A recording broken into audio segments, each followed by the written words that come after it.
Hello everyone, welcome to my YouTube channel Tech Wisdom, and in this video I'm going to show you how to recover your unsent or deleted message you sent on your Messenger application. So let's start the video. First of all, go to your Messenger application here, and now on top of the screen you can see the straight three lines. Click that option here and go to the setting option here, and now scroll down, and on the account center you can see more accounts. In account center, click that option. And now here is your information and permission option. Click that option,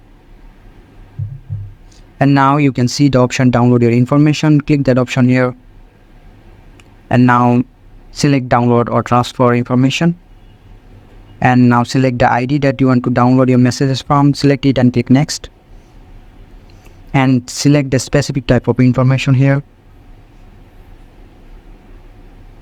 And as you can see, there are a lot of specific information you can download. As we are just making this video for the messages option, just click the messages option here and select next.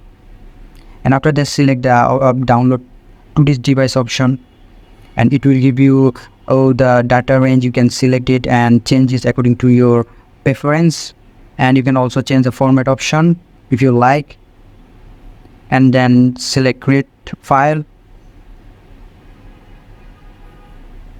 And as you can see, my request is pending, and after it approved by the Facebook, you will receive your downloaded messages on your email ID. So this is the video, and I hope this is a helpful video for you, and I will catch you guys in the next video.